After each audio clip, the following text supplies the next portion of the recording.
ಇದ್ರೊಳಗೆ ನೀವೇನೇ ಹಾಕಿದ್ರೆ ಏನು ಬರುತ್ತೆ? ಅಳಿಸಿದ್ದೇ ಬರ್ತೈತಿ. ಅದ್ರ ಬಗ್ಗೆ ಯೋಚನೆ ಮಾಡೋದೇನಿಲ್ಲ. ಅದಕ್ಕೆ ನಿಮ್ಗೆ ಗೊತ್ತಾಯ್ತಾ ಯಾಕೆ ನೀವು ಫೇಲ್ ಆಗ್ತೀರಂತ? ಯಾಕಂದ್ರೆ ನಿಮ್ದು ಮನಸ್ಸು ಶುದ್ಧ ಇಲ್ಲ, ವಿಚಾರಗಳು ಶುದ್ಧ ಇಲ್ಲ, ತಲೆ ಶುದ್ಧ ಇಲ್ಲ. ನಿಮ್ಗೆ ಹಣ ಅಂದ್ರೆ ಗೊತ್ತಿಲ್ಲ, ಹಣ ಯಾಕೆ ಬೇಕು ಅಂತ ಗೊತ್ತಿಲ್ಲ, ಸಕ್ಸಸ್ ಅಂದ್ರೆ ಗೊತ್ತಿಲ್ಲ, ಸಕ್ಸಸ್ ಹೆಂಗೆ ಬರುತ್ತೆ ಅಂತ ಗೊತ್ತಿಲ್ಲ. ಇವೇನು ಗೊತ್ತಿಲ್ಲ, ನಿಮ್ಗೆ ಏನು ಬೇಕು ಒಟ್ಟು ದುಡ್ಡು ಬೇಕು, ದುಡ್ಡು ಬೇಕು, ದುಡ್ಡು ಬೇಕು, ದುಡ್ಡು ಬೇಕು. ಹೆಂಗೆ ಬರುತ್ತೆ ದುಡ್ಡು? ಅವೆಲ್ಲ ಗೊತ್ತಿಲ್ಲದಾಗ ನಾನು ಹೇಳೋದು ಕೆಲಸ ಮಾಡಿದ್ರೆ ದುಡ್ಡು ಬರುತ್ತೆ, ನಂಬಿಕೆ ಇದ್ರೆ ದುಡ್ಡು ಬರುತ್ತೆ, ನಿಯತ್ತಾಗಿದ್ರೆ ದುಡ್ಡು ಬರುತ್ತೆ, ಹಾರ್ಡ್ ವರ್ಕ್ ಮಾಡಿದ್ರೆ ದುಡ್ಡು ಬರುತ್ತೆ. ಇವೆಲ್ಲ ತಲೆ ತುಂಬಿಟ್ಟಿದ್ದಾರೆ ಎಲ್ಲರೂ. ನಾವು ಅದನ್ನೇ ಮಾಡ್ಕೊತೇವೆ. ಹಂಗೆಲ್ಲ ದುಡ್ಡು ಬರಂಗಿದ್ರೆ ಇವತ್ತು ಯಾರು ಕೋಟ್ಯಾಧಿಪತಿ ಆಗ್ಬೇಕಾಗಿತ್ತು, ಎಲ್ಲರ ಹತ್ರ ದುಡ್ಡು ಇರಬೇಕಾಗಿತ್ತು. ಸೊ ದುಡ್ಡು ಅಷ್ಟು ಈಸಿಯಾಗಿ ಎಲ್ಲರ ಹತ್ರ ಬರಲ್ಲ ಸ್ನೇಹಿತರೆ. ಯಾರು ಈ ದುಡ್ಡು ಮಾಡೋ ಸೀಕ್ರೆಟ್ಸ್ ಗೊತ್ತಿರುತ್ತೆ, ದುಡ್ಡಿನ ವ್ಯಾಲ್ಯೂ ಗೊತ್ತಿರುತ್ತೆ, ದುಡ್ಡನ್ನು ಹೇಗೆ ಮಾಡಬೇಕು, ನಾನು ಹೆಂಗಿರಬೇಕು, ನನ್ನ ಥಿಂಕಿಂಗ್ ಹೆಂಗಿರಬೇಕು, ನನ್ನ ವಿಚಾರ ಹೆಂಗಿರಬೇಕು, ನನ್ನ ಥಾಟ್ಸ್ಗಳು ಹೆಂಗಿರಬೇಕು, ಇವೆಲ್ಲ ತಿಳ್ಕೊಂಡು ನಮ್ಮ ಜೀವನ ಶೈಲಿಯನ್ನು ನಾವು ರೂಪಿಸ್ಕೊಂಡ್ರೆ ಆಮೇಲೆ ಲಾಸ್ಟಿಗೆ ಬರೋ ದುಡ್ಡು. ನಾವೇನು ಮಾಡ್ತೀವಿ? ಫಸ್ಟ್ ದುಡ್ಡು, ಆಮೇಲೆ ಅವೆಲ್ಲ. ಭಾಳ ಜನ ಹೇಳ್ತಾರೆ ಸರ್ ದುಡ್ಡು ಬರಲಿ ಸರ್, ಅವೆಲ್ಲ ಆಟೋಮೆಟಿಕ್ ಆಗುತ್ತೆ ಅಂತಾರೆ. ಕೇಳಿದ್ರ ಸರ್ ದುಡ್ಡು ಬರಲಿ ಸರ್, ದುಡ್ಡು ಬಂದ್ರೆ ತಾನೇ ಎಲ್ಲ ಆಗ್ಬಿಡುತ್ತೆ ಅಂತ.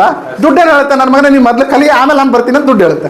ಆ ಕಡೆ ದುಡ್ಡು ಬರಲ್ಲ, ಈ ಕಡೆ ಇವನು ಕಲಿಯೋದಿಲ್ಲ. ಅವನಲ್ಲಿ ಅದು ಅಲ್ಲಿ. ಸೊ ಇಂಥ ಮುಟ್ಟಾಳ್ರು ಮೂರ್ಖರು ಏನು ಹೇಳ್ತಾರೆ ಅಂದರೆ, ದುಡ್ಡು ಬಂದಮೇಲೆ ಎಲ್ಲ ಕಲಿತೀನಿ, ದುಡ್ಡು ಬಂದಮೇಲೆ ಬರ್ತೀನಿ, ದುಡ್ಡು ಬಂದಮೇಲೆ ಕ್ಲೈಂಟಿಂಗ್ ಕೊಡ್ತೀನಿ, ದುಡ್ಡು ಬಂದಮೇಲೆ ಅದೇ ಬರುತ್ತೆ, ಎಲ್ಲ ದುಡ್ಡಿದ್ರೆ ಅಲ್ವಾ ಬರೋದು, ಹಿಂಗೆ ಹೇಳ್ತಾರೆ. ಸೊ ನೀವು ಕಲಿಯೋವರೆಗೂ ದುಡ್ಡು ಬರೋಲ್ಲ.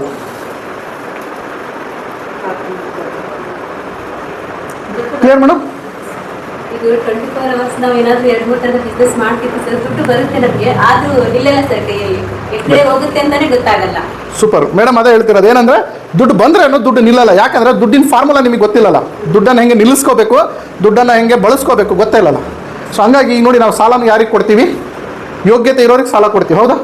ಈಗ ಇವ್ರ ಯೋಗ್ಯತೆ 5 ಲಕ್ಷ ಇದ್ರೆ ನಾನು ಇವ್ರಿಗೆ 5 ಲಕ್ಷ ಕೊಡ್ತೀನಿ, 10 ಲಕ್ಷ ಕೊಡಲ್ಲ. ಇವ್ರ ಯೋಗ್ಯತೆ 10,000 ಇದ್ರೆ ನಾನು ಇವ್ರಿಗೆ 10,000 ಸಾಲ ಕೊಡ್ತೀನಿ, ಹೌದಲ್ವ? ಯಾಕೆ ಹೇಳಿ? ನಾನು ಸಾಲ ಕೇಳಿದ ಕೂಡಲೇ ಅವ್ರ ಯೋಗ್ಯತೆನ ಅಳಿತೀನಿ. ತಡಿ ವೇಟ್ ಮಾಡೋಣ, ಇವ್ರದ್ದು ಇನ್ಕಮ್ ಎಷ್ಟಿದೆ, ಇವ್ರ ದುಡ್ಡು ಎಷ್ಟಿದೆ, ಇವ್ರು ಕೊಡ್ತಾರ ಇಲ್ಲೋ? ಯಾಕಂದ್ರೆ ನನ್ನ ದುಡ್ಡಲ್ಲ ಅದು, ನನಗೆ ಬರುತ್ತೆ ಇಲ್ಲ ಅಂತ ನಾನು ಯೋಚನೆ ಮಾಡ್ತೀನಿ ಇಲ್ಲೋ. ಅದೇ ರೀತಿಯಾಗಿ ದೇವ್ರು ಕೂಡ ದಡ್ಡನ ಸುಮ್ಮನೆ ಕಂಡವರಿಗೆಲ್ಲ ಸಕ್ಸಸ್ ಕೊಡೋಕ್ಕೆ, ಅವನು ಯೋಗ್ಯತೆ ಇರೋರಿಗೆ ಸಕ್ಸಸ್ ಕೊಡ್ತಾರೆ. ಅರ್ಥ ಆಯ್ತಾ? ಸೊ ಆ ಯೋಗ್ಯತೆನ ನಾವು ಬೆಳೆಸ್ಕೋಬೇಕು. ನಮ್ಮಲ್ಲಿ ಇರಲ್ಲ, ಹುಟ್ಟಿದ ಕೂಡಲೇ ಎಲ್ಲರಿಗೂ ಯೋಗ್ಯತೆ ಇರಲ್ಲ. ಡ್ಯಾನ್ಸ್ ಮಾಡೋ ಯೋಗ್ಯತೆ ಹುಟ್ಟಿದ ಕೂಡಲೇ ಬರುತ್ತಾ?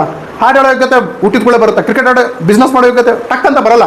ಇವೆಲ್ಲ ಬೆಳೆಸ್ಕೋಬೇಕು. ಅದಕ್ಕೊಬ್ಬ ಗುರು ಬೇಕು, ಒಂದು ಗುರುಕುಲ ಬೇಕು, ಒಂದು ಸಿಸ್ಟಮ್ ಬೇಕು, ಒಂದು ಟ್ರೈನಿಂಗ್ ಬೇಕು, ಒಬ್ಬ ಕೋಚ್ ಬೇಕು. ಅದಕ್ಕೆ ನಾವು ರೀಬರ್ತ್ ಆಗಬೇಕು ಅಂತ ನಾನು ಹೇಳೋದು. ಅದೇ ದಟ್ ಇಸ್ ಕಾಲ್ಡ್ ರೀಬರ್ತ್. ಅದೇ ನಮ್ಮಲ್ಲಿ ಅವೆಲ್ಲ ಹೊಸ ಶೈಲಿಯಲ್ಲಿ ನಾವು ಕಲಿಬೇಕು. ಅರ್ಥ ಆಗ್ತಾ ಇದೆ? ಚೆನ್ನಾಗಿದೆ.